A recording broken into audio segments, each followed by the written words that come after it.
race, and we were talking about Joe Biden there. Steve Barclay is here with us this morning. Your boss is over in Washington at the moment. Would you have taken the first pitch? Well, the PM was really keen on cricket, so perhaps if it was bowling it, perhaps he might have been more likely. But I think it's a great honour for him to be there, but also some really serious business to do, particularly on things like AI, on getting that investment that we're hoping to secure into the UK, which is great for jobs. So a really important visit. You're here this morning to talk about a new weight loss drug. Tell me about it. Well, I think it's really exciting. We want to make sure that the NHS is innovating at the front of the queue in terms of the latest drugs that are available. And we know that obesity is a real health challenge. 9 in 10 type 2 diabetics are overweight. The second biggest cause of cancer is obesity after smoking. So we know that the health benefits of tackling obesity are extremely large. But we also know that for many people watching this, it's a real struggle to lose the weight, to keep that weight off. So we want to look at using a range of things. So we've got a pilot, for example, in Wolverhampton, looking at how we incentivise healthy behaviours. We've got programmes in schools, for example, around school sport and PE funding. But we're also looking at what the latest drugs are. And the announcement today is about the latest drugs. It can take potentially 15% of people's weight off. It needs to be part of a wider package of support in terms of their diet and their lifestyle. But it's really exciting, and that's what we're looking to pilot. And pilot through primary care rather than just in hospitals, which is where these services have tended to be in the past. How do you stop it getting into the wrong hands?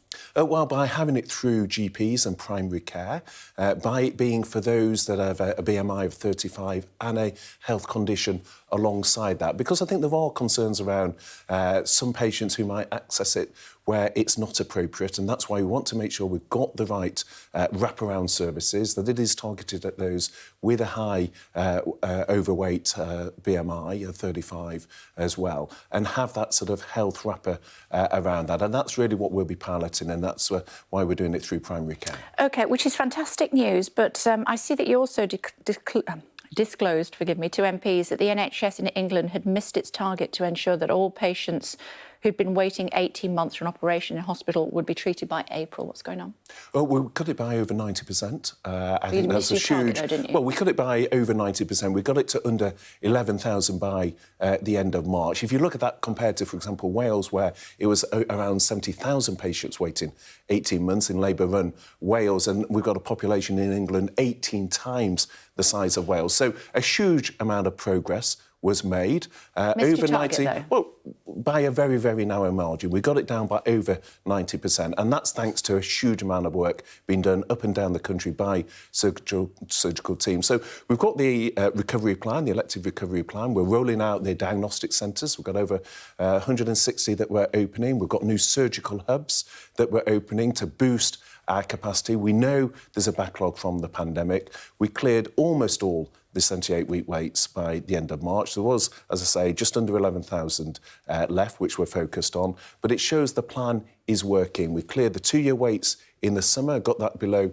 2,000. We cleared over 90% by the end of March, and now we're focusing on those over 52 weeks. There's still a big number that you're going to have to sort out before the next election. 7.2 million people are still on the waiting list. That's a big number. Well, it is, and of course not all of those are waiting for inpatients. About 4/5 of those are waiting for outpatient appointments, about 1/5 are for inpatients. But it's a consequence of the pandemic. All health systems are facing real challenges in terms of those backlogs. That's why we invested over £8 billion in our electives recovery. It's why we're also investing over £5 billion in the new diagnostic surgical hubs, boosting our capacity there. But we're also alongside that... What are you going to get it down to by the next election? Well, the elective recovery plan is to clear these long waits. So next target will be the 65 weeks and then the 52. We want to get that down as much as possible. And part of the reason we're accelerating the diagnostic hubs, the surgical hubs, is to boost the capacity so we can get more people treated. But the plan is working. We hit our milestone in the summer.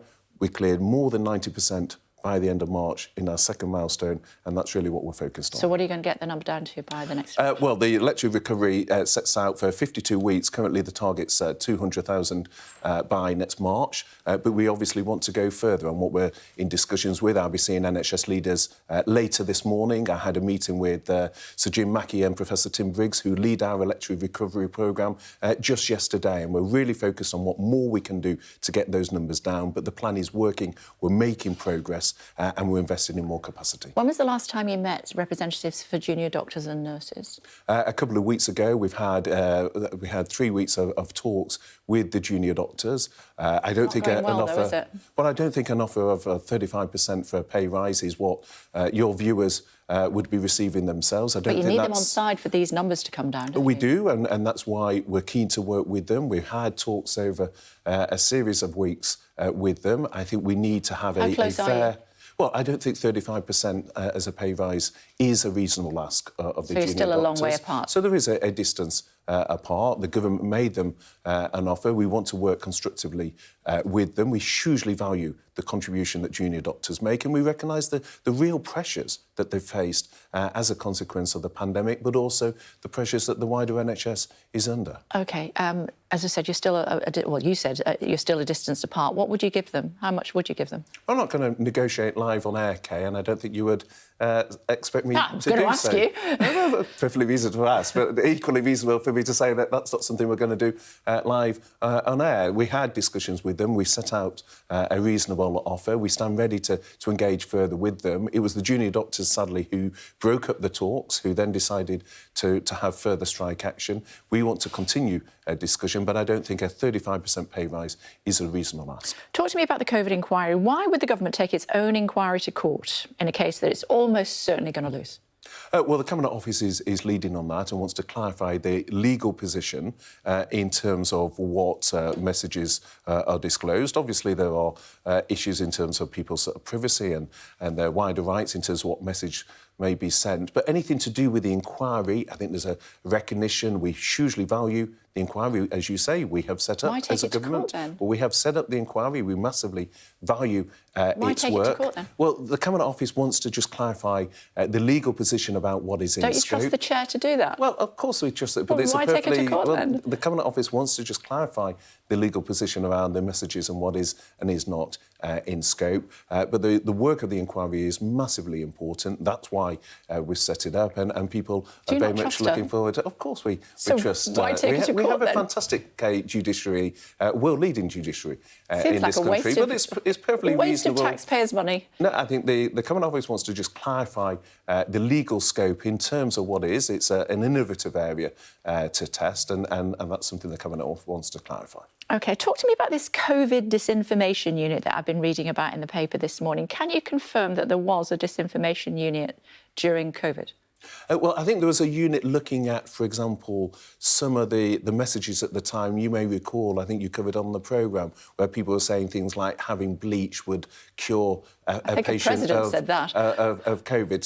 So he's looking at some of the messages that were out there at the time, making sure we got the right public health messages to the public. I think people are recognising that often through social media people can get messages that are not helpful from a health perspective, and so I think that was the context in which the unit in the Cabinet Office was working. To what extent, though, shall we be concerned that the government is monitoring the activity of individuals? It's not North Korea.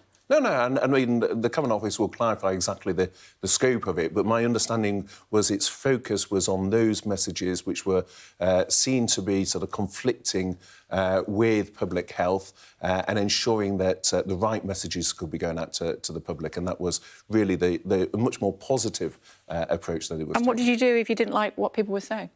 Well, it's perfectly reasonable that there will be a range of views, and my understanding of the unit's work is that was not the territory it was focused on. It was focused on where messages could have a particularly harmful impact on patients, and making sure we can get the right messages out to people, and that's my understanding of its key focus. OK, we are out of time, but it's always a pleasure to talk to you, Health Secretary. Thank you very much. Pleasure.